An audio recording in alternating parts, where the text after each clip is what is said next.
I've learned how to sing better and play guitar better. I mean, I've just developed a bit since. Okay, I'm here with Kristian Matsson, better known as the tallest man on earth, of course. I just want to plunge in there right away. How do you look back on Shallow Grave now that you have completed Wild Hunt? I mean, it's 10 songs. I like a bunch of them, you know. I like them, but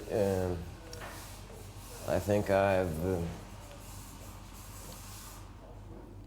learned how to sing better and play guitar better. I mean, I've just developed a bit since. But how do you feel when you play those old songs? Is that just the same as what you're playing now, or is it like that was a chapter before?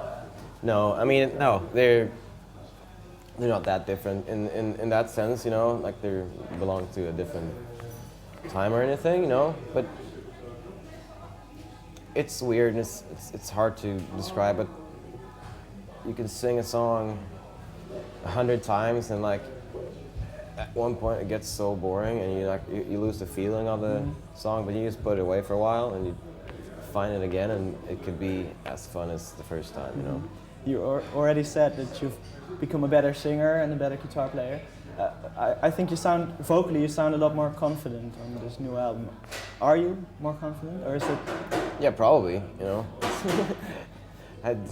or you know, it kind of helps to play a lot. And, you know, I've been out on touring and doing a lot of shows. You know, You've been to America a lot, right?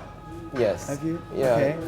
And you've toured with a bunch of artists like Iver and stuff. How is that? How did that go? How did that come about in the first place? Well, the Bon Iver tour? Yeah. That was simple answer. It's we have the same booking agent, you know. No, but I mean, Justin and the guys, they had to okay it, and they thought it could work, and we had a really good time, and I had a really good time.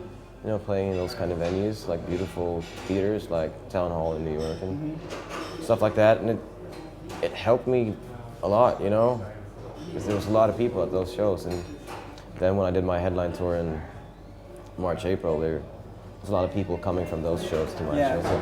They discovered you while watching Bon Iver and thought, yes. I want to see this guy. Okay. Well, your lyrics remind me of the American songwriting of old, I would like to call it, something like that.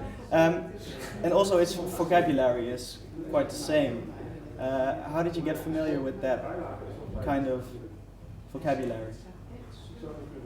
I mean, you know, I started when I was 15, I started to listen to Bob Dylan. No shit. And,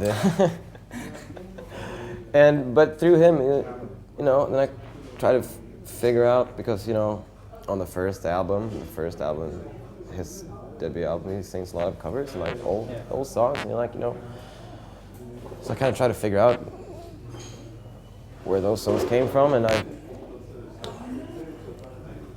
I found some artists that I really like, and I found even more, and I still find a lot of, you know, and I was inspired by that. But I'm also, I don't really consider my music to be. I know it sounds lame because people think it sounds exactly the same, but I think I don't consider my music to be like a part of any tradition or or at least trying to. I'm not trying to